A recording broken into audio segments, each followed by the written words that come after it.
England, 1845. The morning light filtered through the heavy damask curtains of Lady Eliza Blackwood's bedchamber, casting a soft glow upon the young woman who stood before her, looking-glass with the weight of impending doom pressing upon her slender shoulders. The reflection that stared back at her revealed a beautiful but sorrowful face framed by rich auburn hair, her emerald eyes dimmed by resignation rather than bright with bridal anticipation, as they should be on her wedding day. Martha, her lady's maid since childhood, worked silently behind her, fastening the endless row of pearl buttons that ran down the back of the elaborate ivory wedding gown, a garment that felt more like a shroud with each passing moment. Lord Blackwood had made his expectations abundantly clear 3 months prior when he had announced her betrothal to Baron Harrington, a man 40 years her senior, with a reputation for cruelty that travelled through whispered conversations in London's drawing rooms. The marriage was not a choice, but a necessity, a sacrifice demanded of Eliza to save her family from the financial ruin brought about by her father's reckless investments and gambling debts. The elaborate trousseau, the lavish ceremony, the hundreds of aristocratic guests already arriving downstairs, all were merely gilded trappings to disguise what was essentially the selling of a daughter to pay a father's debts. Eliza caught Martha's sympathetic gaze in the mirror as the maid placed the delicate lace veil upon her carefully arranged auburn curls. "This feels more like a funeral than a wedding," she whispered, her voice barely audible in the oppressive silence of the room. Martha's fingers stilled momentarily on the veil, her eyes reflecting shared understanding of the truth in those words. The beautiful spring morning beyond the window seemed a cruel mockery, the cheerful bird song and sunshine at odds with the desolation within Eliza's heart. She had once dreamed of marriage as most young women did, with hope and romantic notions of love and partnership, but those dreams had withered first under the quiet devastation of Sebastian Thornfield's inexplicable withdrawal from her life 2 seasons ago, and now lay completely crushed beneath the weight of her father's commandment. In less than 2 hours, she would speak vows binding her for life to a man whose mere presence made her skin crawl, whose rheumy eyes lingered too long on her youthful figure, whose thin lips curved in satisfied possession whenever he looked at her. Lord Blackwood's footsteps sounded in the hallway, approaching to escort his daughter to the waiting carriage that would deliver her to St. George's Chapel and her waiting groom. Eliza straightened her spine and lifted her chin, steeling herself against the tears that threatened. She would not give her father the satisfaction of witnessing her distress, nor would she arrive at her wedding with reddened eyes.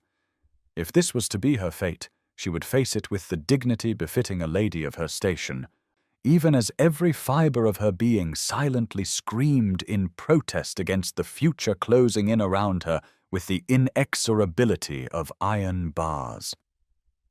St. George's Chapel, the wedding proceeds as London's elite whisper behind fans. Eliza notices the imposing figure of Duke Sebastian Thornfield standing apart from the crowd, tall, dark-haired, with intense grey eyes. Their gazes lock momentarily, stirring an unexpected flutter in her chest.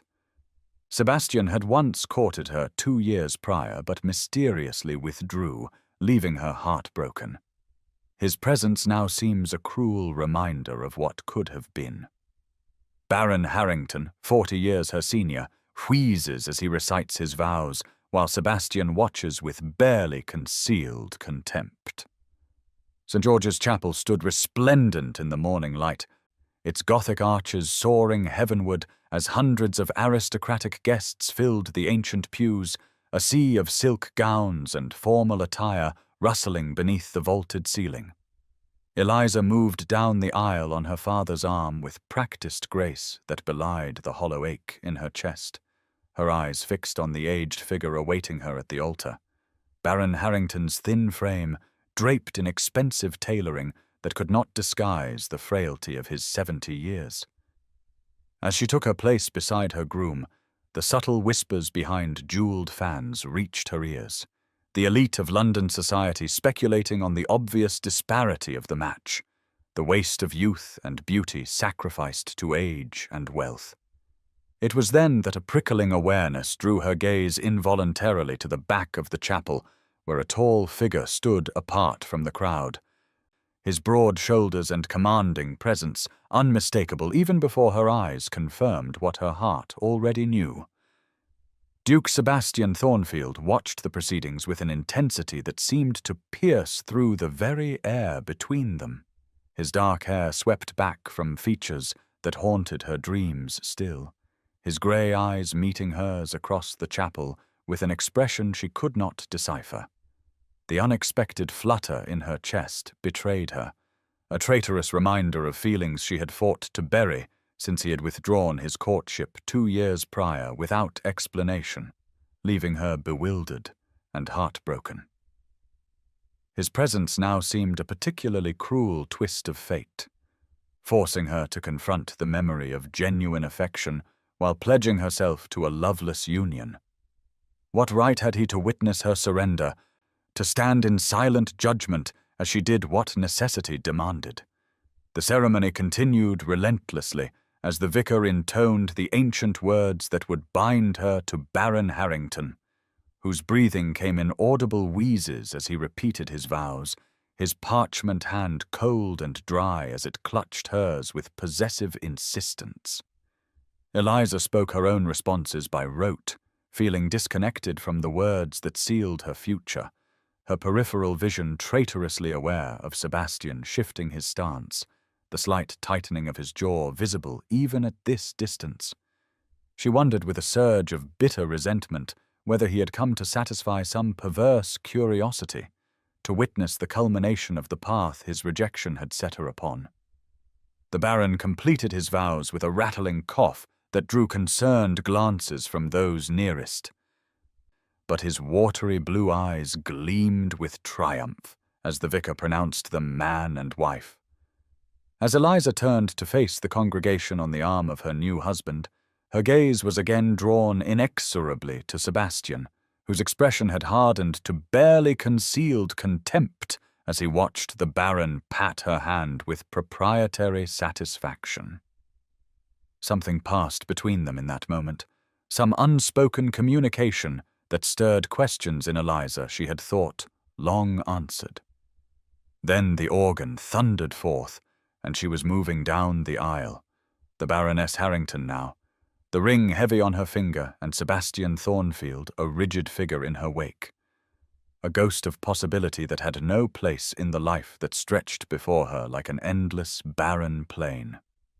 Blackwood Manor blazed with light, its grand ballroom transformed for the wedding feast as hundreds of candles illuminated the sea of aristocratic faces that surrounded Eliza at the high table. She sat rigidly beside Baron Harrington, the heavy gold band on her finger seeming to weigh down her entire body as she moved her food listlessly around her plate, unable to summon even the pretense of appetite despite the sumptuous fare laid before the wedding guests. The Baron appeared not to notice her distress, too occupied with accepting congratulations and consuming alarming quantities of wine, his thin lips stained purple as he spoke loudly to Lord Blackwood about hunting plans for the autumn at his estate, where Eliza would soon be mistress. The endless procession of well-wishers had begun to blur together when a familiar voice cut through her consciousness, causing her to look up sharply into the face that had once been more dear to her than any other. Duke Sebastian Thornfield stood before them, his formal attire accentuating the powerful breadth of his shoulders, his expression carefully neutral as he bowed to the newly wedded couple. "I wish you every happiness, Lady Harrington, though I question whether you will find it with this match," he said, the undercurrent of tension in his deep voice belying the conventional felicitations. The words hung in the air between them, laden with meaning that sent a chill down Eliza's spine, even as the Baron bristled visibly beside her, his watery eyes narrowing with displeasure at the barely veiled insult. Harrington responded with a wheezing laugh that failed to mask his annoyance, pulling Eliza possessively closer with a hand that gripped her arm too tightly. "You forget yourself, Thornfield. My wife has secured a title and fortune most young ladies would envy. She will want for nothing under my protection." Something dangerous flashed in Sebastian's grey eyes at the word protection, but his face remained impassive as he inclined his head in acknowledgement without conceding the point. As he turned to leave, his sleeve brushed against Martha, who stood dutifully behind Eliza's chair, and Eliza caught the almost imperceptible movement of his hand as something passed between them. The interaction lasted mere seconds, yet the Baron appeared not to notice, already turning his attention to the Countess of Wexley, who approached to offer her congratulations. It was nearly an hour later, as Eliza excused herself to visit the ladies' retiring room, that Martha pressed a small, folded paper into her palm with trembling fingers. Alone for a precious moment, Eliza unfolded the note with unsteady hands, her heart thundering against her ribs as she recognized the bold, slanting script she had once received in courtship letters. "Your husband is not what he seems. Be vigilant." The cryptic warning sent ice through her veins, confirming the nameless dread that had plagued her since the announcement of her engagement. She destroyed the note immediately, crushing it in the fireplace and watching the paper curl and blacken among the flames. When she returned to the ballroom, her eyes sought Sebastian's tall figure among the guests, but he had vanished as mysteriously as he had appeared, leaving only his warning and the disturbing questions it raised about the man who now possessed legal rights to her person and property. The Baron's hand closed around hers once more as the musicians prepared for the first dance, his thin fingers cold against her skin, and Eliza wondered with growing unease what secrets lay behind his rheumy eyes, and what danger Sebastian had risked himself to warn her against. Evening descended upon Blackwood Manor as the wedding feast progressed into its final hours, the muted golden glow of candelabras casting long shadows across the faces of guests who lingered for the culmination of the celebrations. Baron Harrington rose from his seat at the high table, his frail frame swaying slightly from the effects of wine consumed throughout the day. Yet his eyes remained unsettlingly alert as they fixed upon his young bride with an intensity that made Eliza suppress a shiver. Silence fell across the banquet hall as the Baron tapped his knife against his crystal goblet, drawing all attention to the head table where he stood beside Eliza, his parchment hand suddenly gripping her arm with surprising strength. "A special toast to my beautiful bride," he announced, his voice carrying through the hall despite its reedy quality. A servant appeared at his gesture, bearing a silver tray with a single goblet filled with wine of a peculiar deep crimson hue, almost too dark to be natural. "Let us seal our union with this ancient Harrington tradition, my dear." As the servant placed the unusual goblet before her, Eliza glanced up instinctively and found Sebastian had reappeared among the guests. Standing rigidly near the entrance to the ballroom, his grey eyes locked on the wine with such naked alarm that her heart began to race. She hesitated, her hand hovering over the ornate vessel, some primal instinct urging her to reject it, despite the hundreds of eyes watching expectantly. The Baron leaned closer, his breath sour against her ear as his fingers dug painfully into her forearm. "Drink, my dear wife, to seal our union," he insisted, the command unmistakable beneath the veneer of affection, his watery eyes now hard with warning. Trapped between her husband's grip and the scrutiny of London society, Eliza felt panic rising in her throat as she lifted the heavy goblet with trembling fingers. Across the room, Sebastian suddenly moved, pushing through the crowd with urgent purpose. But the distance was too great and the press of guests too thick for him to reach her in time. With the Baron's hand still vice-like upon her arm, Eliza raised the goblet to her lips and drank deeply, propriety and obedience overriding the warning that screamed in her mind. The liquid slid down her throat, unexpectedly bitter and strange, leaving a burning sensation in its wake that she knew instantly was not merely the bite of strong wine. She caught Sebastian's expression of horror as he froze midway across the room, too late to prevent what had already occurred. The Baron released her arm with a satisfied nod, accepting congratulations from nearby guests who raised their own glasses in response to the toast, seemingly oblivious to the peculiarity of the ritual. Only Sebastian remained motionless amid the celebrating crowd, his face a mask of barely contained fury and fear as Eliza set down the goblet with hands that had begun to tremble noticeably. Already she could feel an unnatural warmth spreading from her stomach outward, her vision blurring slightly at the edges as she struggled to maintain her composure, the bitter taste lingering on her tongue like a harbinger of something far worse to come. Minutes passed as Eliza struggled to maintain her composure, the formal smile fixed upon her lips beginning to tremble as the burning sensation in her stomach intensified, spreading upward through her chest with alarming swiftness. The banquet hall seemed to tilt and sway around her, the faces of guests blurring into indistinct shapes as her vision clouded at the edges and her breathing became labored, each breath a painful struggle against the invisible vice tightening around her lungs. She clutched at the edge of the table, her knuckles white with effort as she fought to remain upright, but the weakness spreading through her limbs proved too powerful to resist. A violent tremor seized her body, and she collapsed from her chair, crumpling to the floor in a swirl of ivory silk and lace as the first screams of alarm rose from the guests nearest the high table. Through the haze of encroaching darkness, Eliza was dimly aware of the pandemonium erupting throughout the ballroom, women crying out in horror and men shouting for a physician as the festivities dissolved into chaos. Her fading consciousness registered Sebastian, shoving people roughly aside. His face contorted with desperate urgency as he fought to reach her through the crush of confused guests and servants.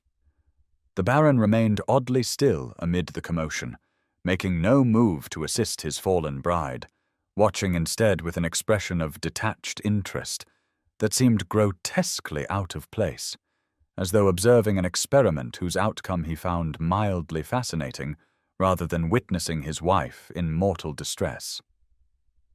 Eliza felt herself being gathered into strong arms, her head cradled against a broad chest as Sebastian knelt beside her on the floor, his voice cutting through the cacophony of panicked voices surrounding them.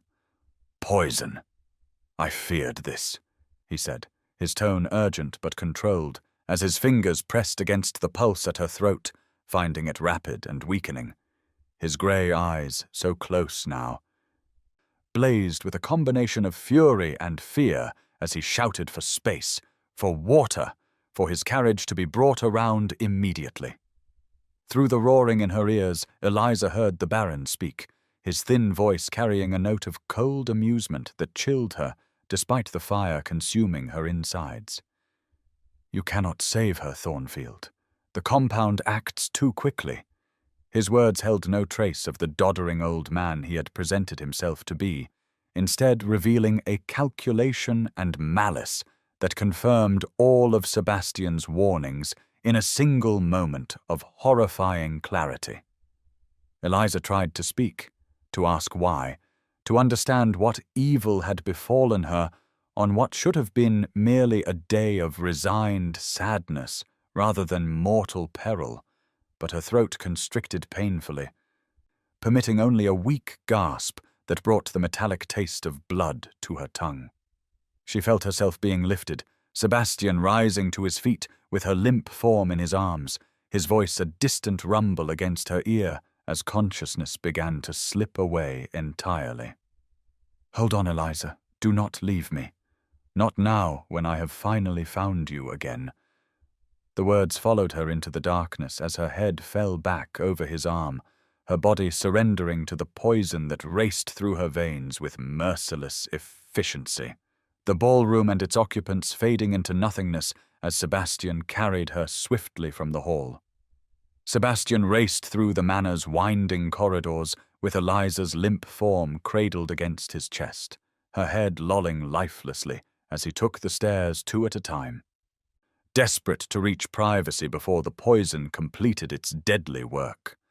Behind him echoed shouts and the Baron's reedy voice demanding the return of his bride, but Sebastian pressed forward with single-minded purpose until he reached a small sitting room off the east wing. Martha followed close behind, her face streaked with tears, closing the heavy oak door as Sebastian gently laid Eliza upon a chaise longue, her skin now frighteningly pale against the crimson velvet. Quickly, he barricaded the door with a chair wedged beneath the handle as the first angry pounding began, the Baron's muffled demands for entry barely registering as Sebastian turned his full attention to the woman fighting for each shallow breath before him. From an inner pocket of his waistcoat, he withdrew a small crystal vial containing a clear liquid. His hand steady despite the chaos erupting in the hallway beyond the door and the panicked sobbing of Martha, who had collapsed into a nearby chair, her hands covering her mouth to stifle the sounds of her distress. Sebastian knelt beside the chaise, one strong arm sliding beneath Eliza's shoulders to lift her head and upper body, her auburn hair spilling across his sleeve like liquid fire against the dark fabric. "This antidote may save her, but she must drink it now," he said, his voice commanding yet tinged with a desperation that revealed how precarious her situation truly was. "She will die without it." Eliza's eyes fluttered open briefly, unfocused and clouded with pain, a small moan escaping her lips as Sebastian uncorked the vial with his teeth, spitting the stopper aside without concern for propriety or decorum. With gentle yet insistent pressure, he parted her lips with his fingers and poured the liquid directly into her mouth, tilting her head back to ensure the precious antidote reached her throat rather than spilling uselessly down her chin. When her body convulsed against the intrusion, threatening to reject the cure, Sebastian pressed his hand firmly against her mouth, forcing her to swallow despite her unconscious resistance, his touch paradoxically tender even in its unyielding insistence. "Drink, Eliza, please," he murmured, his voice dropping to a hoarse whisper as the last of the liquid disappeared between her pale lips. The intimate urgency of the moment stripped away all pretense, revealing raw emotion in every line of his powerful frame as he cradled her against his chest, one hand stroking her hair with infinite gentleness while they waited for the antidote to take effect. "Live, Eliza," he whispered, his lips close to her ear, his words meant for her alone, though Martha could not help but overhear from her position across the room. "I cannot lose you again, not when I have finally found the courage to reclaim what I so foolishly surrendered." The naked vulnerability in his voice revealed depths of feeling that transcended mere concern or obligation, exposing the truth that Sebastian Thornfield had never ceased to love the woman now fighting for her life in his arms. Outside, the pounding on the door intensified as Lord Blackwood joined the Baron in demanding entry, their voices rising with indignation and threats of legal consequence. But Sebastian remained focused entirely on Eliza, watching intently for any sign that the antidote was counteracting the deadly poison the Baron had so callously administered to his bride of mere hours. Night fell over Blackwood Manor, the wedding festivities long since abandoned, as hushed whispers travelled through darkened corridors, speculation running rampant among guests and servants alike about the sudden illness of the bride and the shocking intervention of the Duke of Thornfield.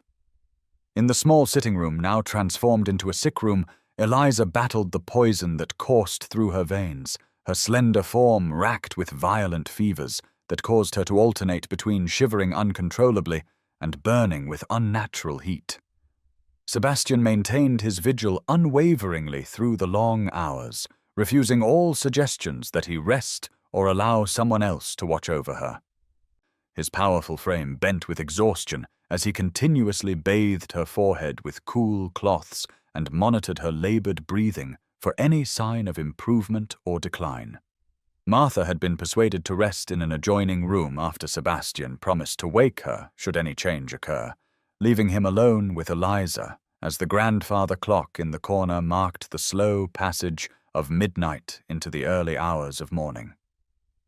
During brief moments of lucidity, Eliza would open her eyes to find his face above hers, grey eyes dark with concern.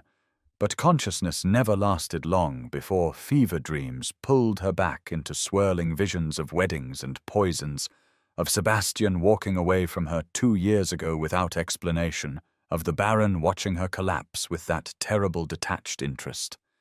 In one such moment of clarity, she managed to form a single word: why? The question encompassing both her present situation and the abandonment that had preceded it by 2 years. Sebastian understood all she asked in that single syllable, his hand stilling on her brow as he finally revealed what had driven every action since their courtship abruptly ended. I discovered 2 years ago that Harrington was involved in a poisoning ring targeting wealthy spouses for inheritance, he explained, his deep voice soft in the quiet room, exhaustion evident in every line of his face as he continued to bathe her heated skin. The Baron has buried 3 wives already, each death attributed to natural causes, but each occurring within a year of marriage after the victim had altered their will in his favor. I have been gathering evidence since then, working with certain officials at Scotland Yard, building a case strong enough to bring him to justice. I withdrew from our courtship to protect you, Eliza, he confessed, pain etching itself across his features as he recalled the decision that had wounded them both so deeply. Had we married, you would have become a target for Harrington's vengeance once I moved against him. But when I heard of your engagement, I knew you were in immediate danger. Ironically, you became his victim anyway, despite everything I sacrificed to keep you safe. The bitter self-recrimination in his voice broke through even Eliza's fever-induced haze, and she managed to lift one trembling hand to touch his cheek briefly before exhaustion forced her arm back to the cushions. As dawn approached, painting the eastern sky with the first pale streaks of light, Eliza's breathing gradually eased and her skin cooled beneath Sebastian's touch, the violent fever finally breaking after hours of desperate struggle. The antidote had worked, drawing the poison from her system through the long night of suffering. Sebastian's relief was palpable, his powerful shoulders sagging as he pressed his forehead briefly against her hand, an uncharacteristic display of vulnerability from a man known throughout London for his rigid self-control. "You will live, Eliza Blackwood," he whispered, using her maiden name deliberately, as though already severing her connection to the man who had attempted to murder her mere hours after speaking sacred vows. "And Harrington will pay for what he has done, both to you and to those who came before." Morning light streamed through the windows of the small sitting room where Eliza gradually returned to consciousness, her body aching as though she had endured a terrible illness, memories of the previous night's events returning in disjointed fragments. She opened her eyes to find Sebastian slumped in a chair beside her, his powerful frame folded uncomfortably into the too small furniture, his head tilted at an angle that would surely result in pain upon waking. Deep shadows beneath his eyes testified to his vigil, his cravat loosened and waistcoat unbuttoned, his dark hair falling across his forehead in a way that would horrify his valet. Eliza studied him in this rare, unguarded moment, struck by how the years had added a certain gravity to features she had once known as well as her own. Fine lines at the corners of his eyes speaking of burdens carried in silence. The peaceful moment shattered as the door suddenly burst open with a crash that jolted Sebastian instantly awake, his body uncoiling from the chair with the reflexive readiness of a man accustomed to danger. Baron Harrington swept into the room, followed by 2 stern-faced constables in uniform, his frail appearance from the previous day replaced by cold fury as he pointed a trembling finger at Sebastian. "This is the man, officers!" the Baron declared, his reedy voice vibrating with righteous indignation. "The Duke of Thornfield poisoned my bride in a fit of jealous rage. He has been obsessed with her for years and could not bear to see her wed to another. He abducted her from our wedding feast with the intention of killing her and making it appear I was responsible." Sebastian rose to his full height, towering over the Baron with barely contained anger, his voice controlled but resonant with authority, as he addressed the constables rather than responding directly to Harrington's accusations. "It is the Baron who administered the poison, gentlemen. In a special toast he insisted his bride drink alone. I simply provided the antidote, having suspected his intentions based on the suspicious deaths of his previous 3 wives. I suggest you investigate the goblet from which Lady Harrington drank. You will find traces of a particular compound Harrington has used before." The constables shifted uncomfortably, clearly uncertain whom to believe as they looked between the Duke, whose reputation for integrity was well established throughout London, and the Baron, whose age and apparent frailty naturally elicited sympathy despite the seriousness of the dueling accusations. The older officer cleared his throat awkwardly, addressing himself to Eliza, who struggled to sit upright against the cushions, her strength not yet fully returned after the night's ordeal. "My lady, perhaps you might clarify what transpired. Your testimony would be most illuminating in this unfortunate situation." All eyes turned to Eliza, the Baron's gaze suddenly sharp with warning, Sebastian's filled with concern for her still weakened state, the constables watchful and assessing as they awaited her response. Though barely able to hold herself upright, Eliza recognized the pivotal moment for what it was, understanding that her next words would determine not only her own fate, but potentially that of other women who might fall victim to the Baron if she failed to speak the truth. The law favored husbands absolutely, giving them control over their wives' persons, property, and testimony. Yet Eliza knew she must find the strength to defy those constraints if justice were to prevail.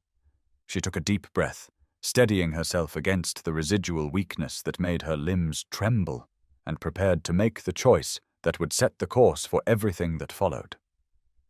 The constables departed reluctantly after Eliza carefully recounted the events, claiming exhaustion had clouded her memory of precisely how she fell ill, but requesting time to recover before making any formal accusation. Her diplomatic response satisfied neither man entirely, but provided temporary reprieve as they promised to return the following day for her complete statement. Sebastian withdrew with visible reluctance when Lord Blackwood insisted on speaking with him privately about the scandalous situation, leaving Eliza alone with the Baron for the first time since her collapse. As the door closed behind them, the transformation in Baron Harrington was immediate and chilling, his stooped posture straightening, the tremor in his hands disappearing as though it had been merely an affectation, his watery eyes suddenly sharp with malevolent clarity. He moved toward the chaise where Eliza lay still too weak to stand, his thin lips curved in a smile entirely devoid of warmth as he loomed over her with surprising vigor for a man of his years. "You should have died quietly, my dear," he said, his voice no longer reedy but cold and precise, each word carefully enunciated as he reached out to stroke her cheek with fingers that felt like the touch of a corpse. 3 previous wives did, without all this unpleasant fuss. A simple toast, a peaceful passing in their sleep, and their fortunes transferred neatly to my accounts. The unexpected revelation of his true nature rendered Eliza momentarily speechless, the full horror of Sebastian's warnings crystallizing into terrifying reality as the Baron continued his monologue, seemingly unconcerned that she might report his words to others. "But no matter," he continued, withdrawing a small silver box from his waistcoat pocket and opening it to reveal a fine white powder. "I will simply finish what I started, and your devoted Duke will hang for it." Such a tragic tale of obsession. The noble Duke of Thornfield so consumed with jealousy that he poisoned his former love rather than see her belong to another. The courts will be most sympathetic to a grieving husband, particularly one with my connections. The aged face she had once found merely unpleasant now appeared monstrous in its calculated cruelty.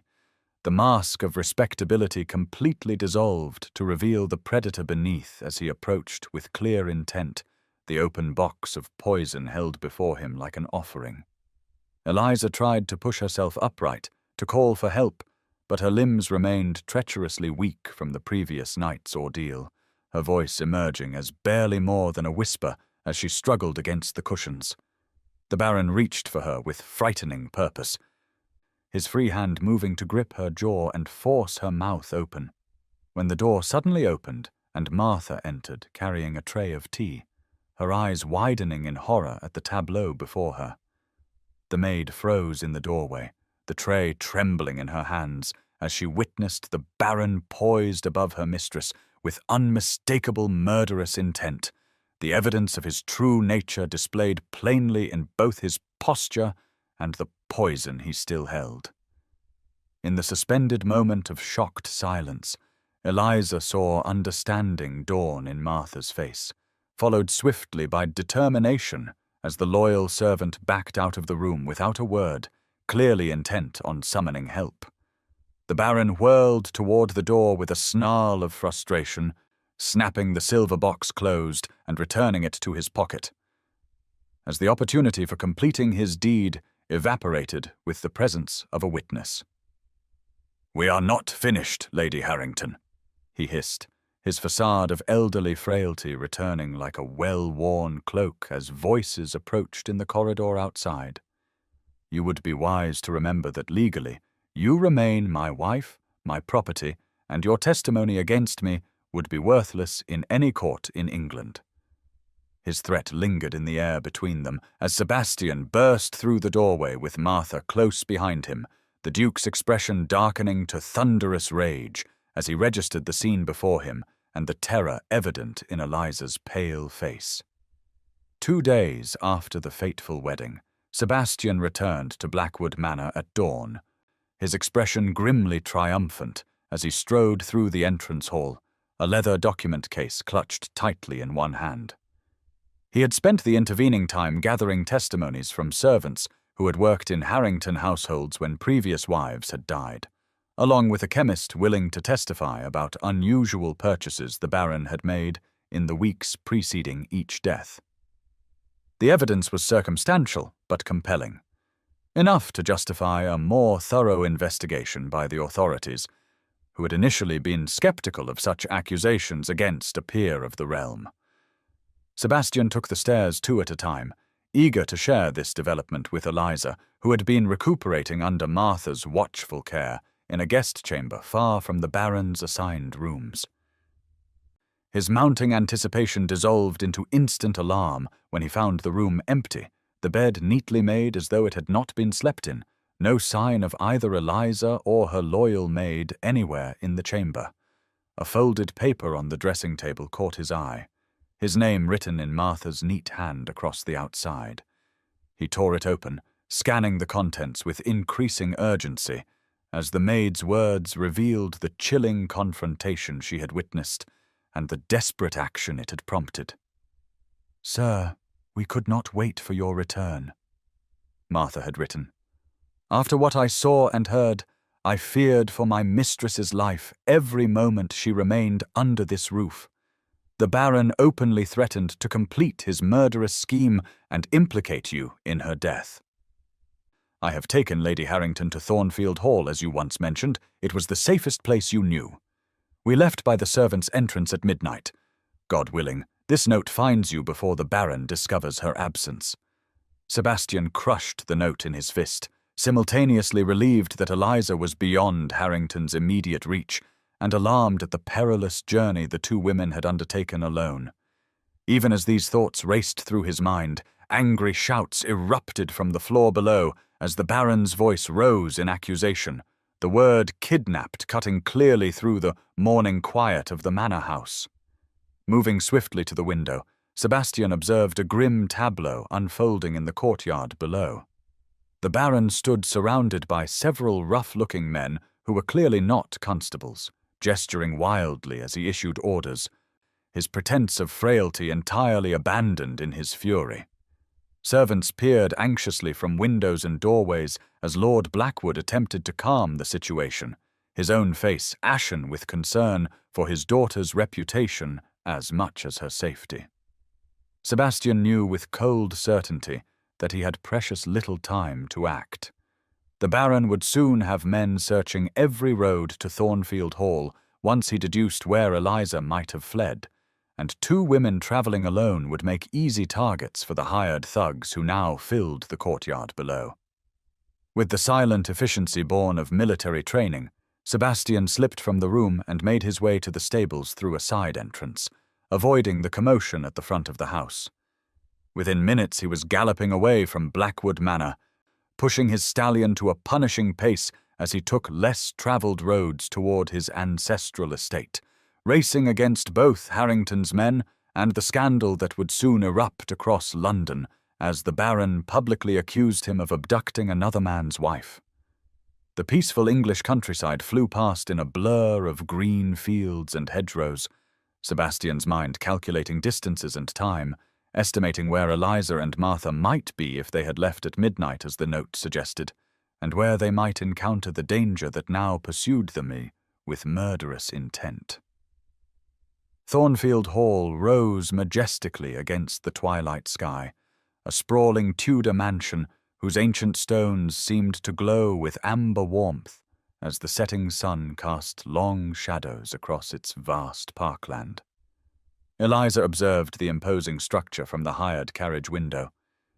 Her body still weak from the poison and the harrowing journey, Martha's supportive arm around her shoulders as they approached the estate that represented their only hope of sanctuary. The journey had been arduous, undertaken in stages with frequent stops to allow Eliza to rest, their progress slowed by the necessity of avoiding main roads where the Baron's men might be watching. As their carriage rolled to a stop before the grand entrance, the massive oak doors swung open immediately as though their arrival had been anticipated, revealing a line of servants headed by an elegant older woman whose bearing suggested authority beyond that of an ordinary housekeeper. "Welcome to Thornfield Hall, Lady Harrington," the woman said, stepping forward to assist Eliza from the carriage with surprising strength for her years. "I am Mrs. Winters, the housekeeper. His Grace sent no word of your coming, but we shall make you comfortable nonetheless." Despite her near exhaustion, Eliza noted the lack of surprise in the servants' faces, the absence of the confusion one would expect when unexpected visitors arrived at a ducal residence without its master. Instead, she encountered knowing glances exchanged among the staff as Mrs. Winters efficiently directed footmen to bring their meagre luggage and instructed a maid to prepare hot baths and light refreshments. The housekeeper herself guided Eliza through the grand entrance hall with its soaring timbered ceiling and ancestral portraits, up a magnificent carved staircase, and along a corridor to a suite of rooms in the east wing that overlooked formal gardens now silvered with evening dew.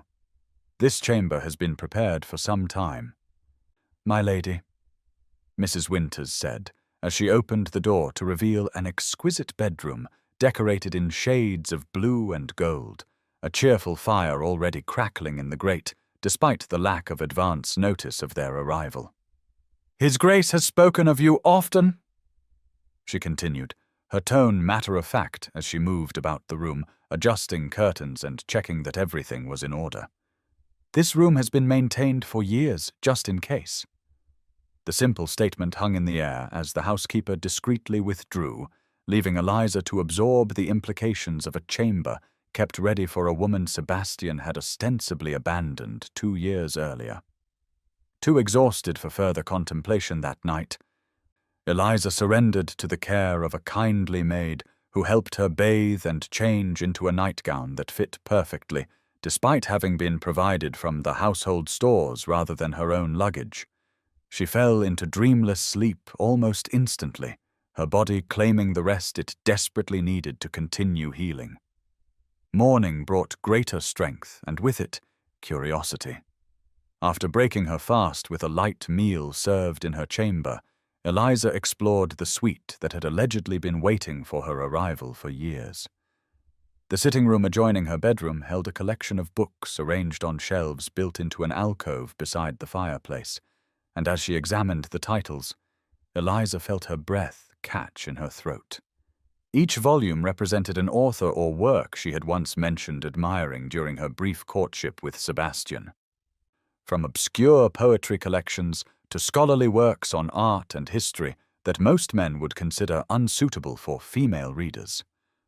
On the walls hung delicate watercolors depicting scenes from Italy and Greece, countries she had expressed a desire to visit someday, while a writing desk by the window held stationery in her favorite shade of cream with the subtle scent of lavender, a preference she had mentioned only once during a garden walk years ago.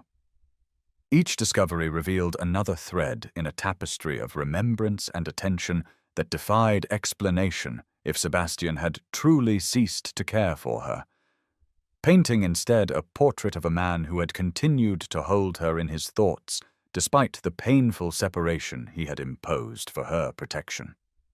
The room itself stood as silent testimony to his enduring devotion. A sanctuary created in her absence and maintained faithfully during years when he had no reason to believe she would ever occupy it, yet could not bring himself to abandon the possibility entirely. Night had fallen by the time Sebastian reached Thornfield Hall, a violent summer storm having erupted during the final miles of his journey, turning country lanes into muddy streams and drenching him to the skin despite his heavy riding cloak. Thunder cracked overhead as he dismounted in the courtyard, tossing the reins of his exhausted stallion to a waiting groom and taking the mansion steps 2 at a time, his boots leaving wet prints across the marble entrance hall as he strode inside with singular purpose. Mrs. Winters appeared immediately, her normally composed features betraying relief at his arrival. "She is safe, Your Grace," the housekeeper informed him before he could form the question. "Lady Harrington arrived yesterday evening with her maid. I placed her in the blue suite as you had instructed, should she ever come to Thornfield." Sebastian closed his eyes briefly, the tension of the desperate ride momentarily giving way to overwhelming relief before the urgency of their situation reasserted itself. "There may be men following her, Mrs. Winters. Double the guards at all entrances and ensure no one approaches the house without my knowledge." The housekeeper nodded, recognizing the gravity in his tone, and departed to implement his orders as Sebastian took the stairs with long strides, water dripping from his sodden clothing onto the priceless carpet runner. He paused only briefly outside the door to the blue suite, drawing a deep breath before knocking, uncertain of his reception after all that had transpired. When no answer came, concern drove him to open the door cautiously, finding the bedchamber empty, though signs of occupation were evident in the personal items arranged on the dressing table. A maid directed him to the library, where Eliza had gone to select reading material, her strength having returned sufficiently for short walks within the house. Sebastian found her standing before the fireplace, the dancing flames highlighting the copper undertones in her auburn hair as she examined a leather-bound volume from his collection, so absorbed in its contents that she did not immediately notice his entrance. He stood motionless in the doorway, drinking in the sight of her alive and safe within his home. The gravity of how close he had come to losing her forever, striking him with physical force. "Eliza," he said softly, his voice roughened by exhaustion and emotion. She turned at the sound, the book slipping from her fingers to the carpet as their eyes met across the room, the carefully maintained composure of years crumbling in an instant as he crossed to her in 3 long strides and gathered her against his chest, heedless of his wet clothing or the proprieties that should have governed their interaction. The storm outside seemed to mirror the emotional tempest within the room as Sebastian finally released his hold, stepping back just enough to search her face while keeping his hands on her shoulders, as though afraid she might vanish if he let go completely. "I rode like a madman when I found your note," he confessed, rainwater still dripping from his dark hair onto his face. "When I think of what could have happened to you on the roads, of Harrington finding you before I could reach you." The careful reserve that had characterized their every previous interaction dissolved entirely as Sebastian guided her to sit beside him on the leather sofa before the fire, still holding her hand as though it were a lifeline. "I have loved you since the moment we met, Eliza," he said, the words tumbling forth after years of suppression, his grey eyes reflecting both firelight and the raw vulnerability of absolute truth. "Leaving you was the greatest sacrifice of my life, but I learned of Harrington's murder of his previous wives too late, after I had already compromised your safety by showing interest in you. I have spent 2 years building a case against him, waiting until I could ensure your security before approaching you again. Every day of that separation was agony, knowing you believed I had abandoned you without cause, watching from a distance as your light dimmed and your spirit withdrew." His confession poured forth without artifice or calculation, stripped of all pretense by the culmination of danger, fear, and final reunion, laying bare the truth of actions that had wounded them both so deeply. Eliza listened in stunned silence as the missing pieces of the puzzle finally aligned. The mystery of Sebastian's abrupt withdrawal and his unexpected reappearance at her wedding, now illuminated by the terrible danger that had shadowed them both, unknown to her until it had nearly claimed her life. Silence filled the library as Sebastian's confession hung in the air between them. The only sounds the crackling of flames in the hearth and the persistent drumming of rain against the windows. Eliza remained motionless on the sofa beside him, her mind struggling to reconcile years of hurt with the devastating truth he had revealed, the cruel necessity that had driven him to wound them both so deeply. His face remained turned toward the fire, his profile etched in sharp relief against the dancing light, unwilling or unable to meet her gaze as he awaited her response to the truth he had carried alone for so long. Eliza studied him in that unguarded moment, seeing beyond the powerful duke that society knew to the man beneath, the burden of solitary knowledge evident in the tightness around his eyes and the weary slope of his shoulders. "You sacrificed our happiness to protect me," she said finally. The simple statement encompassing a depth of understanding that mere words could never fully express. Sebastian turned to face her then, vulnerability raw in his expression as he nodded, unable to formulate a verbal response to the gentle absolution she offered. Eliza moved toward him with newfound clarity, all the confusion and hurt of the past transforming into crystalline understanding of what he had endured for her sake. She lifted her hand to his face, her fingers tracing the strong line of his jaw, feeling the slight roughness of stubble beneath her touch. Their eyes locked in silent communion before Eliza closed the remaining distance between them, pressing her lips to his in a kiss that began with tentative gentleness, but quickly deepened into something far more profound. Years of suppressed longing and newly discovered truth converged in that moment as Sebastian responded with equal fervor, his arms encircling her waist to draw her closer, the dampness of his clothing forgotten as they surrendered to the culmination of emotions too powerful to deny any longer. It was Sebastian who pulled away first, his breathing unsteady as he rested his forehead against hers, his hands moving to her shoulders to create a small space between them, even as his eyes betrayed his reluctance to do so. "You are still married, Eliza," he reminded her, his voice rough with restrained desire. "Until Harrington is brought to justice. I cannot dishonor you, no matter how desperately I wish to claim you as my own."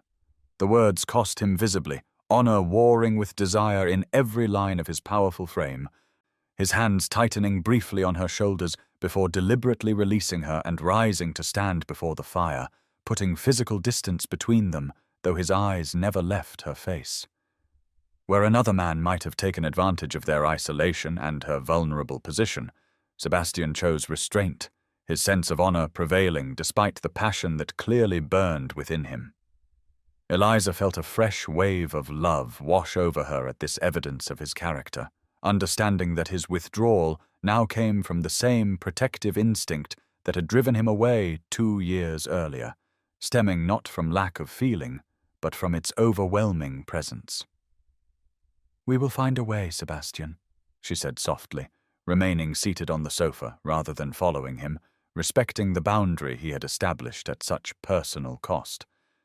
"But know this, I am yours in every way that matters, regardless of what legal documents may temporarily claim. A piece of paper forced upon me through my father's desperation does not bind my heart." The declaration hung between them, both promise and torment. As thunder crashed outside, nature's dramatic accompaniment to the emotional tempest contained within the library walls, their reunion both healing and incomplete as external dangers continued to threaten the fragile happiness they had rediscovered within each other's presence. The tranquil atmosphere of Thornfield Hall shattered 3 days after Eliza's arrival, when a footman burst into the morning room where she and Sebastian sat planning their strategy for bringing the Baron to justice, the evidence Sebastian had gathered spread across the polished mahogany table between them. The servant's face was pale with alarm as he delivered the news that had sent him running through the house in search of his master. "Baron Harrington approaches with constables, Your Grace, not more than a 1/4 mile down the main road. They appear most determined, and the Baron himself leads the party rather than sending subordinates." The peaceful breakfast instantly transformed into urgent activity as Sebastian gathered the documents with swift efficiency, securing them in a locked drawer before turning to Eliza with grave intensity. "We have precious little time," he said, taking her hand and leading her swiftly from the room, his longer strides forcing her to nearly run to keep pace as they moved through corridors she had not yet explored during her brief residence. "I feared this might happen once the Baron traced your whereabouts. He clearly means to force your return using legal authority, as you remain his wife under law regardless of his crimes against you."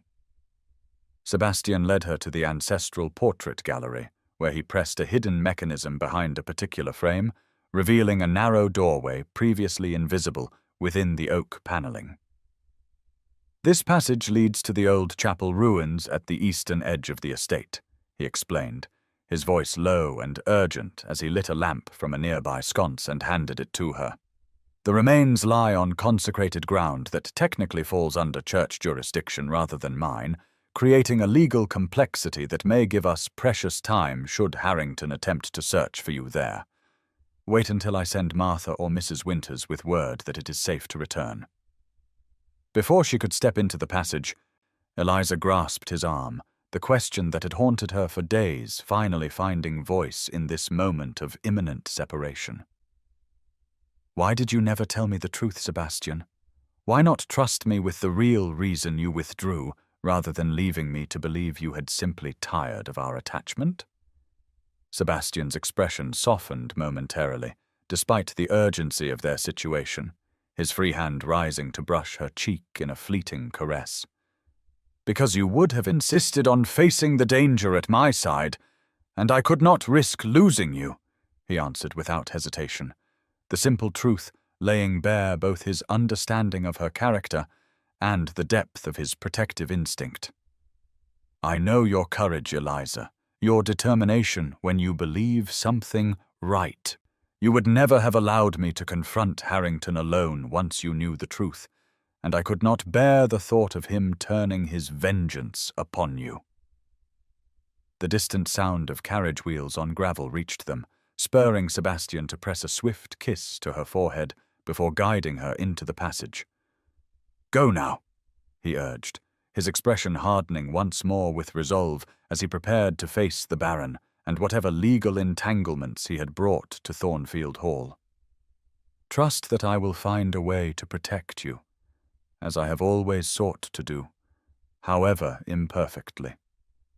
The hidden door closed between them, leaving Eliza to make her way through the narrow stone passage by lamplight, her heart divided between fear for their precarious situation and a newfound certainty that Sebastian's every action, however painful in execution, had been motivated by love too profound to allow her safety to be compromised, even at the cost of their mutual happiness. Sebastian stood alone in the grand entrance hall of Thornfield Hall, his powerful frame silhouetted against the morning light, streaming through the tall windows as he awaited the arrival of his unwelcome visitors. He had changed into formal attire befitting his station, the Duke of Thornfield presenting an imposing figure of aristocratic authority as the massive oak doors swung open to admit Baron Harrington and 4 constables whose expressions betrayed their discomfort at being caught between 2 powerful noblemen.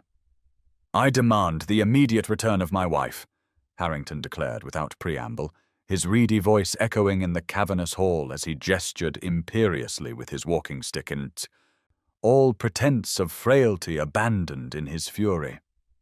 "You have unlawfully taken what is legally mine, Thornfield, and I will see you imprisoned for this offense, regardless of your rank." Sebastian remained unmoved, his grey eyes cold as he regarded the man who had attempted to murder Eliza mere hours after exchanging sacred vows with her. Rather than responding directly to the accusations, he withdrew several folded documents from inside his coat and addressed himself to the lead constable, a greying man whose weathered face suggested years of service and the wisdom that accompanied such experience. "I believe you will find these papers of interest, Officer Blackwell. They contain sworn testimonies from servants present at the deaths of the Baron's 3 previous wives, along with documentation from a chemist in London regarding unusual purchases made by Lord Harrington shortly before each death." The constable accepted the documents with visible reluctance, clearly uncomfortable with the escalating tension between the noblemen as he unfolded the papers and began to scan their contents, his expression growing increasingly troubled as he absorbed the evidence Sebastian had gathered over 2 years of patient investigation. The Baron's face contorted with rage as he realized the nature of the documents being examined, his carefully constructed facade of respectability crumbling visibly as he recognized the imminent threat of exposure. "You've been a thorn in my side too long, Thornfield," he snarled, his voice dropping to a venomous hiss as his hand moved inside his coat with sudden purpose. Before anyone could react, he withdrew a small pistol concealed within his garments, leveling it directly at Sebastian's chest with unexpected steadiness for a man of his years. "I should have dealt with you when you first began asking questions about my dear departed wife, Amelia." A shot rang out in the enclosed space, the explosive sound magnified by the marble floors and high ceiling. Yet Sebastian remained standing, confusion flashing briefly across his face as the Baron's aim wavered.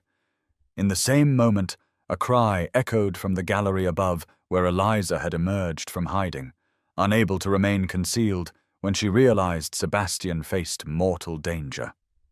Her sudden appearance distracted the Baron just enough for his shot to go wide, the bullet grazing Sebastian's shoulder rather than finding its intended mark in his heart.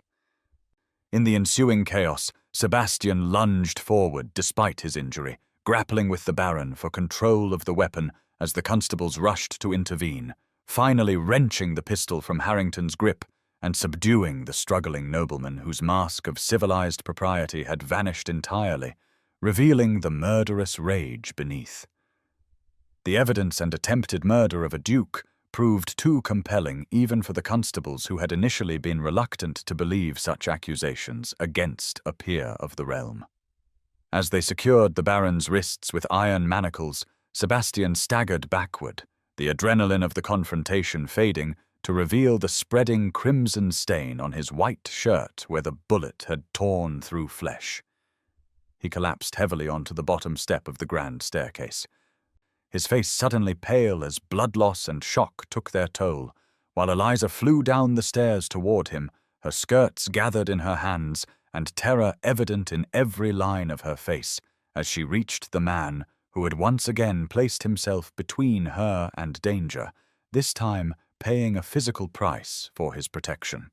The library at Thornfield Hall transformed into a makeshift sick room, as Sebastian was carried there on the urgent instructions of the family physician, Dr. Harding, who had arrived mere minutes after the Baron's arrest, summoned by Mrs. Winters at the first sign of trouble. The massive oak table where they had earlier spread their evidence was hastily cleared to become an impromptu operating surface where the doctor could extract the bullet lodged in Sebastian's shoulder. His instruments laid out on pristine linen as Eliza assisted with steady hands that belied her inner turmoil. Blood soaked through the makeshift bandages pressed against the wound, Sebastian's face ashen against the rich mahogany of the table as the doctor worked methodically to repair the damage, his expression grave but not despairing as he finally secured the last stitch and applied a clean dressing to the injury. "He will need constant attention," the doctor informed Eliza, as servants prepared the Duke's bedchamber for his recovery. "The wound itself is not mortal, but fever often follows such injuries and presents its own dangers. I shall return tomorrow to check his progress, but until then, cooling cloths and small sips of water when he wakes are your best course of action." Despite Mrs. Winters' gentle suggestion that she rest while others maintained the vigil, Eliza refused to leave Sebastian's side once he had been settled in his massive four-poster bed, the same fierce determination evident in her emerald eyes that he had referenced when explaining why he had kept his investigation secret from her.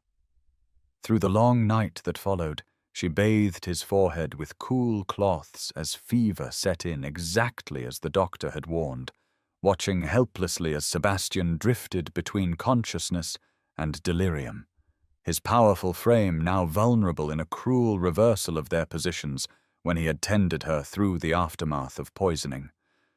During his brief moments of lucidity, he recognized her presence with a ghost of his usual smile before pain and fever pulled him back into restless unconsciousness.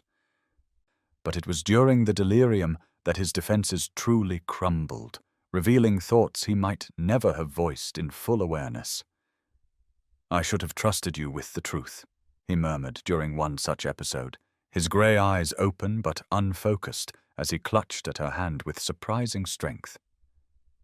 "Should have found another way to protect you. Was a coward, Eliza, afraid of losing you to his vengeance. Gave you up instead, lost you anyway."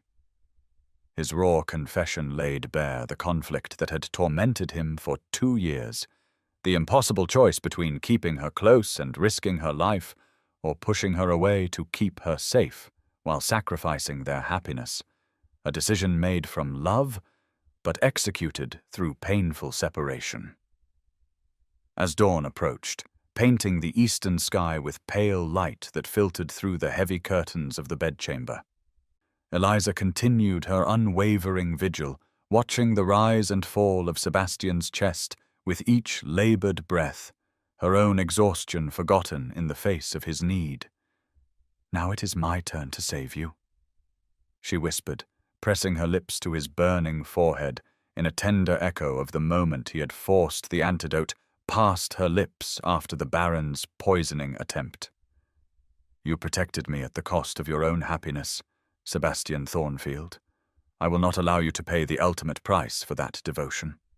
Her quiet declaration hung in the stillness of the room as she resumed her careful ministrations, determined that the man who had sacrificed everything to shield her from harm would not succumb to the consequences of his protection, her love for him deepening with each revelation of the true depth of his devotion. However flawed its expression had been in the painful separation he had imposed to keep her safe from a danger she had not known existed until it nearly claimed her life. The weeks following the Baron's arrest brought gradual healing to Sebastian, his strong constitution responding well to Dr. Harding's treatment, as the wound slowly closed and fever abated under Eliza's constant care. By the time autumn painted the grounds of Thornfield Hall in russet and gold, Sebastian had regained enough strength to leave his bed for short periods, moving carefully to the library, where he could continue working on legal matters from the comfort of a well-padded chair positioned near the warmth of the hearth. Their peaceful recovery was interrupted one crisp October morning when Mrs. Winters announced the arrival of Mr. Willoughby, Sebastian's solicitor, whose grave expression as he entered the library portended unwelcome news despite his polite greeting. "I fear I bring troubling developments, Your Grace," he said after the initial pleasantries, glancing uncomfortably at Eliza, who sat nearby with her embroidery, having refused to be dismissed for what she rightfully considered a discussion that concerned her future as intimately as Sebastian's. Baron Harrington, despite being imprisoned awaiting trial, has filed legal papers demanding the return of his wife to his custody upon his release, maintaining that regardless of his alleged crimes, the marriage remains legally binding and his rights as a husband inviolable under English law. Sebastian's jaw tightened visibly, his hand clenching on the arm of his chair with such force that his knuckles whitened against the dark leather. "Surely attempted murder constitutes grounds for dissolution of marriage," he countered, his voice dangerously controlled as he confronted the solicitor, who shifted uncomfortably under his employer's intense gaze. "The law is unfortunately quite clear on this matter, Your Grace," Mr. Willoughby replied, his thin fingers adjusting his spectacles nervously as he delivered the unpalatable truth.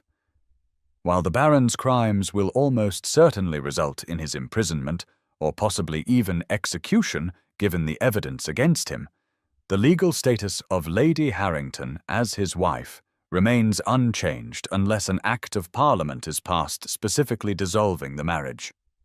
Such acts are exceedingly rare and generally granted only to the highest echelons of society when significant property or titles are at stake." The silence that followed this pronouncement hung heavy in the library as Sebastian and Eliza absorbed the implications of this legal reality, the crackle of logs in the fireplace the only sound disturbing the tense atmosphere. After several moments, Sebastian turned to Eliza, his grey eyes reflecting determination despite the pallor that still lingered from his injury and subsequent fever. "I will find a way to free you legally, Eliza," he promised, his voice carrying the same absolute conviction with which he had once vowed to protect her from Harrington's murderous schemes. "I will petition Parliament myself if necessary, use every connection and favour at my disposal. I will not lose you again, not to legal technicalities after all we have endured." In response, Eliza set aside her embroidery and moved to stand beside his chair, her hand resting gently on his shoulder, in a gesture that spoke volumes about the evolution of their relationship from his unilateral protection to genuine partnership. "We will find a way together, Sebastian," she corrected gently, her voice steady with newfound confidence that had blossomed through the trials they had faced. "I am no longer the sheltered girl who needed protection without understanding the danger that threatened. From this moment forward, we face our challenges as equals, each contributing our separate strengths to overcome whatever obstacles remain between us and happiness." Her declaration, spoken without hesitation before both Sebastian and his solicitor, marked a transformation from the resigned young woman who had walked down the aisle to marry the Baron to a woman fully conscious of her own worth and capabilities, no longer content to have decisions about her life and safety made without her participation. Sebastian covered her hand with his own, acknowledging without words the shift in their dynamic, recognizing that his recovery and their future now depended as much on her strength as his own, a realization that seemed to bring him not diminishment, but relief after carrying the burden of protection alone for so long. The austere grandeur of the Old Bailey courthouse stood as silent witness to one of the most scandalous trials in recent memory, as London society packed the public gallery, aristocrats rubbing shoulders with commoners in their eagerness to observe the unprecedented spectacle of a baron accused of murdering 3 wives and attempting to murder a 4th. Lord Harrington sat in the dock, his previously commanding presence diminished by the prison garb that replaced his fine tailoring, though his expression remained one of haughty disdain as he surveyed the proceedings with the air of a man convinced of his immunity despite the evidence arrayed against him.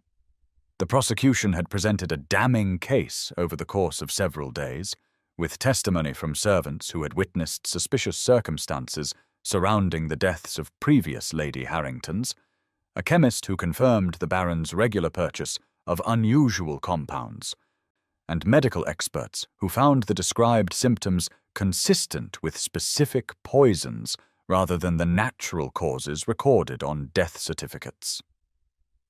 The crowning moment arrived when Eliza Blackwood took the stand, her composure remarkable as she faced the man who had attempted to end her life, mere hours after speaking wedding vows. The courtroom fell into breathless silence as she recounted with clear, unwavering voice the events of her wedding feast, the unusual goblet presented only to her, the bitter taste of the wine, and most damning of all, the Baron's unguarded confession during their brief moment alone at Blackwood Manor when he believed no witnesses were present. "You should have died quietly, my dear. 3 previous wives did," she quoted, her steady gaze never leaving the Baron's face as she repeated the words that had revealed his true nature and confirmed Sebastian's suspicions. "He told me he would finish what he started, and that the Duke of Thornfield would hang for it. His intention to murder me and frame his grace was explicitly stated." The gallery erupted in shocked whispers at this testimony, ladies pressing handkerchiefs to their lips, while gentlemen exchanged grim glances, the scandal of a peer of the realm exposed as a serial murderer overshadowing even the unusual circumstances of a wife testifying against her husband in a society where such legal action was nearly unprecedented. The judge, a stern man with 4 decades of experience on the bench, listened with grave attention before turning to address the legal question that had loomed over the proceedings since their commencement. Given the extraordinary nature of these crimes and the overwhelming evidence presented, I hereby declare that Baron Harrington's attempted murder of his wife constitutes grounds for immediate annulment of the marriage. Lady Harrington shall henceforth legally return to her maiden name of Blackwood and be freed from all obligations and connections to the accused. The pronouncement sent fresh ripples of astonishment through the courtroom, such a ruling representing a radical departure from established precedent regarding the dissolution of marriage, yet the judge's expression brooked no argument as he continued. "The prisoner will be remanded to Newgate to await sentencing, which, given the severity and multiplicity of his crimes, will undoubtedly result in the maximum penalty under the law."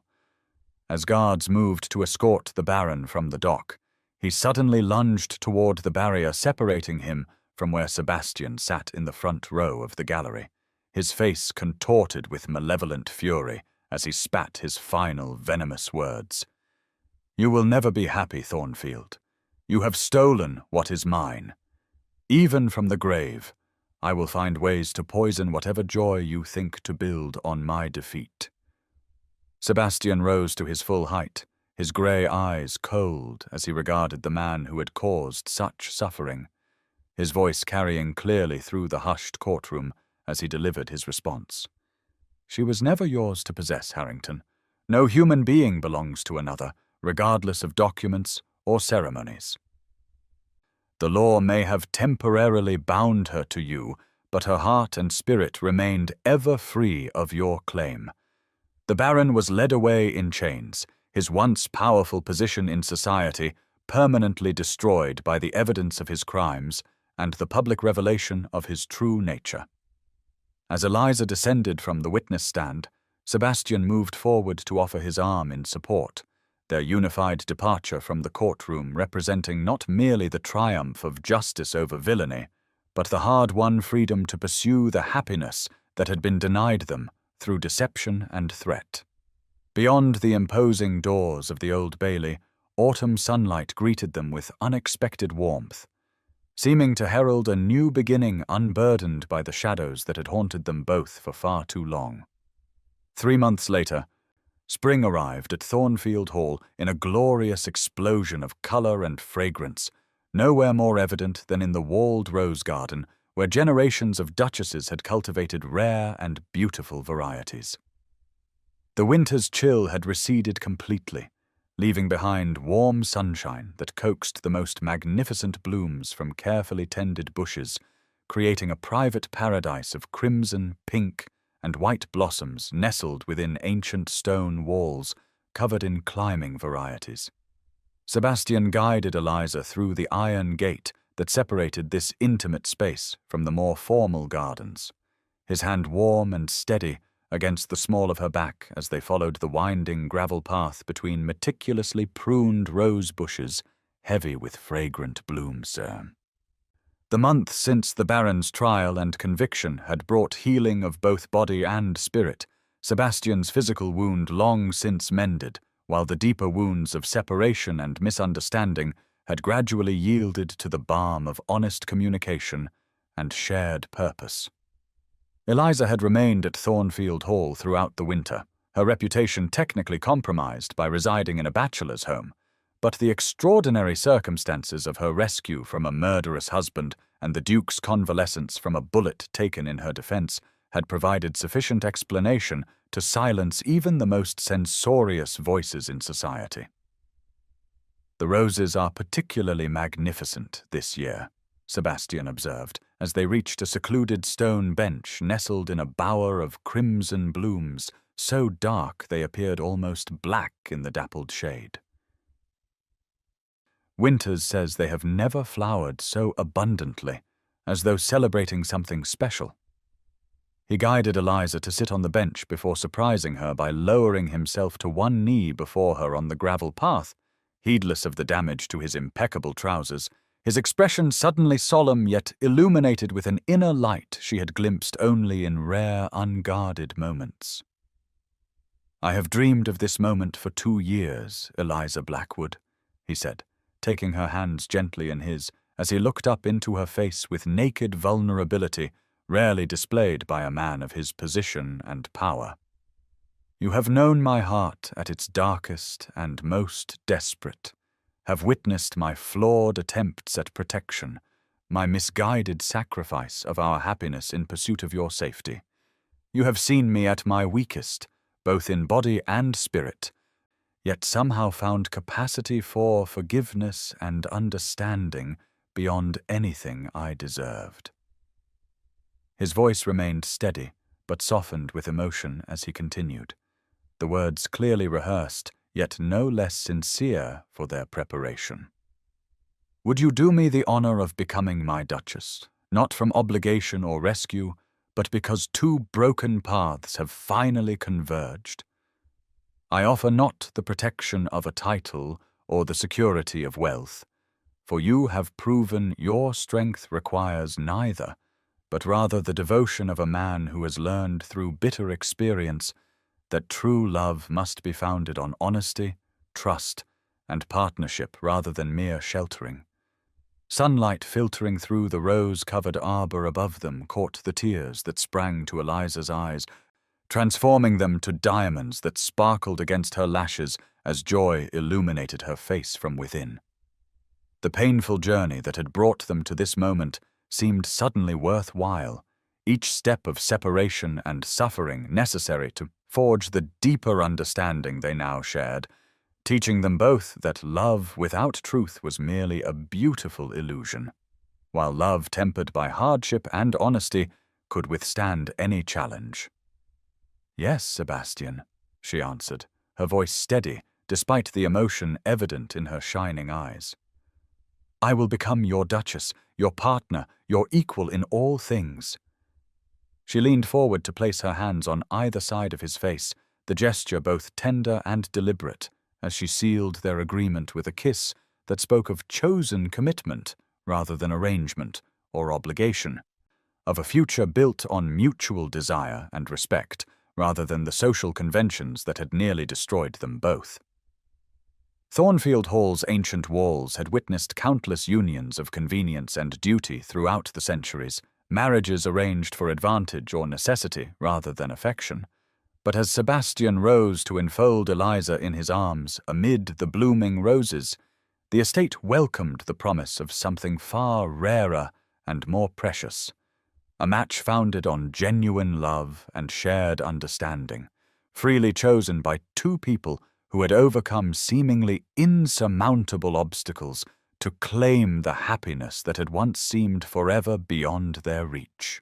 Thornfield Hall stood resplendent in early summer glory, its ancient stones warmed by golden sunlight as carriages rolled up the tree-lined drive, delivering guests for the celebration of the Duke and Duchess of Thornfield's first wedding anniversary.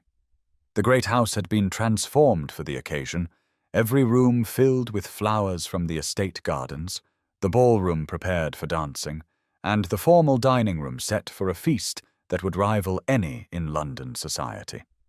Yet the atmosphere differed markedly from the tense formality that had characterized most aristocratic gatherings. Genuine warmth and affection evident in the greetings exchanged between hosts and guests as Sebastian and Eliza welcomed each arrival personally, their hands clasped together in a subtle but significant display of their profound connection. 1 year of marriage had only deepened the bond between them, their shared trials creating a foundation of trust and understanding rarer than the ancient title Sebastian carried. The transformation in Eliza was particularly remarked upon by those who had known her before her disastrous first marriage, the quiet, dutiful daughter of Lord Blackwood, replaced by a confident woman whose emerald eyes sparkled with intelligence and joy as she moved among her guests with gracious authority. When dinner was announced, Sebastian led Eliza to the head of the magnificent table where crystal and silver gleamed in the candlelight, the assembled company settling into their places with anticipatory smiles. As servants filled goblets with fine wine for the traditional anniversary toast, a momentary shadow crossed Eliza's face. The memory of another goblet and another toast briefly darkening her expression before Sebastian's hand covered hers in reassurance, the gesture observed and understood by those few guests who knew the full story of their journey to happiness. Sebastian rose to his feet, lifting his crystal goblet in a deliberate echo of that earlier fateful moment, yet with entirely different purpose and emotion infusing the gesture. "To my Duchess," he proclaimed, his deep voice carrying easily through the hushed dining room, "who taught me that protection without trust is not love." The lesson was hard-won but infinitely precious, as is the woman who imparted it. The assembled guests raised their glasses in response, murmuring their agreement as Eliza rose beside her husband, her own goblet held high as she offered her complimentary toast. "And to my Duke," she responded, her clear voice steady with confidence that would have been unimaginable in the young woman she had been 2 years earlier, who showed me that sometimes poison and cure come from the same hand. Their separation nearly destroyed us both, yet ultimately saved us for this moment and all that will follow. They drank together without fear or hesitation, the simple act of sharing wine transforming what had once been a weapon into a celebration, surrounded by friends who had witnessed various stages of their journey and understood the significance of this symbolic reversal. Later, as the evening mellowed and guests dispersed to the ballroom for dancing or the card room for less energetic entertainment, Sebastian found Eliza in his library, the room that had witnessed both his desperate attempt to save her from poison and his feverish recovery from the bullet he had taken in her defense. She stood before the shelves, carefully placing several volumes among his collection, the integration of her books with his, a visible representation of how thoroughly their lives had merged over the past year. He moved to stand behind her, his arms encircling her waist as they both gazed at the mingled collection, her slender volumes of poetry and botanical studies, now nestled comfortably beside his weightier tomes on history and law. Through the tall windows, the last golden light of the summer evening illuminated their reflection. Two figures standing as one against the backdrop of leather and parchment that represented accumulated wisdom of generations. Eliza turned within the circle of his arms to face him, one hand rising to touch his cheek, while the other came to rest upon her slightly rounded belly, where the first visible evidence of their future had begun to make itself known in recent weeks. The gesture needed no explanation. The joy in Sebastian's eyes as his hand moved to cover hers, expressing more than words could convey, as the Duke and Duchess of Thornfield stood silently together in the warm library light. Their journey from poison to cure, from separation to union, from secrets to truth, now complete in the promise of new life that would continue the legacy they had fought so fiercely to claim against seemingly insurmountable odds.